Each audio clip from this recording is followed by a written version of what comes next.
Indian മഹാസമുദ്രത്തിലെ Katchatheevu ദ്വീപിലെ വിശുദ്ധ അന്തോണീസിന്റെ തിരുനാൾ ഇന്ത്യയിലെയും ശ്രീലങ്കയിലെയും 10,000-ഓളം വരുന്ന വിശ്വാസികൾ ഇത്തവണയും ഒരുമിച്ച് ആഘോഷിച്ചു.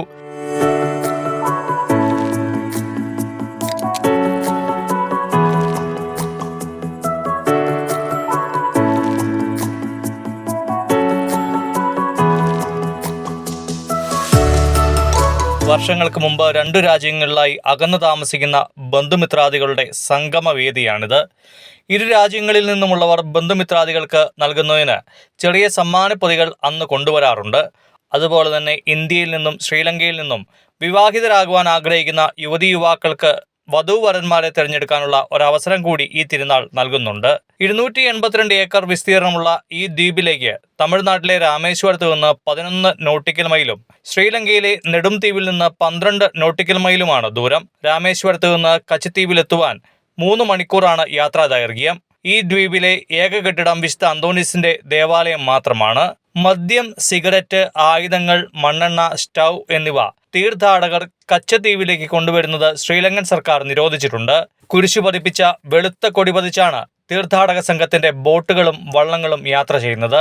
മറ്റു കൊടികളൊന്നും അനുവദനീയമല്ല. പാസ്പോർട്ടും വിസയും ആവശ്യമില്ലെങ്കിലും കർശനമായ കസ്റ്റംസ് പരിശോധനയുണ്ട്. ഇവിടുത്തെ കടൽ തീരത്ത് മണലിനു പകരം വിവിധ നിറത്തിലുള്ള കടൽപ്പുറ്റുകളും ശംഖുകളുമാണ്.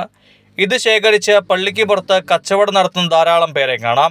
താമസ സൗകര്യം, ഭക്ഷണം, കുടിവെള്ളം എന്നിവ ശ്രീലങ്കൻ നാവികസേന തീർത്ഥാടകർക്ക് നൽകുന്നു. 1905 തമിഴ്നാട്ടുകാരനായ പിച്ച എന്ന മത്സ്യത്തൊഴിലാളിയാണ് കച്ചത്തീവിലെ വിശുദ്ധ അന്തോണീസിന്റെ ദേവാലയം നിർമ്മിക്കുന്നത്. ദ്വീപിനടുത്തെത്തുന്ന മത്സ്യത്തൊഴിലാളികൾക്ക് അക്കാലത്ത് പല അനർത്ഥങ്ങളും സംഭവിച്ചിരുന്നു. അതിൽ നിന്നും രക്ഷപ്പെടുന്നതിന് വേണ്ടിയാണ് പാതുകാപ്പ് കടവുൾ അഥവാ കാത്തു പരിപാലിക്കുന്ന ദൈവം എന്ന പേരിൽ മത്സ്യബന്ധനക്കാർ വിളിക്കുന്ന വിശുദ്ധ അന്തോണീസിന്റെ രൂപം പിച്ച ഇവിടെ സ്ഥാപിക്കുകയും ദേവാലയം നിർമ്മിക്കുകയും ചെയ്തത്. അന്തോണിയാർ ഇവരുടെ ഗ്രാമത്തിൽ സംരക്ഷകനായി കൂടെയുണ്ടെന്ന് ഇവർ വിശ്വസിക്കുന്നു. ജാതി മതഭേദമന്യേ എല്ലാവർക്കും വിശുദ്ധ അന്തോണീസ് പാതുകാപ്പ് കടവുളാണ്. 1974 വരെ ഈ ദ്വീപ് ഇന്ത്യയുടെ ഭാഗമായിരുന്നു. ഇന്ത്യ ശ്രീലങ്ക സൗഹൃദ ബന്ധത്തിന്റെ ഭാഗമായി 1974 ഇന്ത്യൻ പ്രധാനമന്ത്രിയായിരുന്ന ഇന്ദിരാഗാന്ധിയും ശ്രീലങ്കൻ പ്രധാനമന്ത്രിയായിരുന്ന സിരിമാവോ ബന്ദാരനായകവും തമ്മിലുള്ള ഉഭയകക്ഷി കരാറിന്മേൽ കച്ചത്തീവ് ദ്വീപ് ശ്രീലങ്കയ്ക്ക് കൈമാറുകയായിരുന്നു. ശ്രീലങ്കയുടെ അധീനതയിലുള്ള ഈ ദ്വീപിലെത്തുന്നതിന് രാമേശ്വരം സെയിന്റ് ജോസഫ് പള്ളിയിൽ നിന്ന് ലഭിക്കുന്ന പാസും ഒരു ആധാർ കാർഡും മതിയാകും. തമിഴ്നാട്ടിലെ രാമനാഥപുരം, ശിവഗംഗ എന്നീ ജില്ലകളിൽ താമസിക്കുന്ന തീർത്ഥാടകർ, വൈദികർ, സന്യസ്തർ എന്നിവർക്ക് പ്രവേശനത്തിന് തടസ്സങ്ങളൊന്നുമില്ല.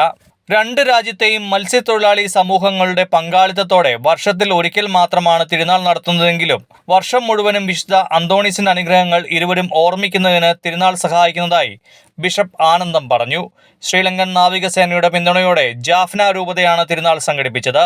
തമിഴ്നാട്ടിലെ ശിവഗംഗ രൂപത ബിഷപ്പ് ലൂർദാനന്ദവും ജാഫ്ന രൂപതയുടെ വികാരി ജനറൽ ഫാദർ PJ ജബരത്നവും ശുശ്രൂഷയ്ക്ക് നേതൃത്വം നൽകി. ശ്രീലങ്കയുടെ ഫിഷറീസ് മന്ത്രി രാമലിംഗം ചന്ദ്രശേഖറും പരിപാടിയിൽ പങ്കെടുത്തു. ഇന്ത്യൻ രൂപയും ശ്രീലങ്കൻ രൂപയും കാണിക്കയിടുന്ന പാത്രങ്ങളിൽ ഒന്നിച്ചു വീഴുന്നത് പോലെ രണ്ട് രാജ്യങ്ങളെ, രണ്ട് സംസ്കാരങ്ങളെ ചേർത്ത് നിർത്തുന്നതിൽ ഈ ദ്വീപും ഇവിടുത്തെ പുണ്യാളനും ഏറെ പങ്കുവഹിക്കുന്നു.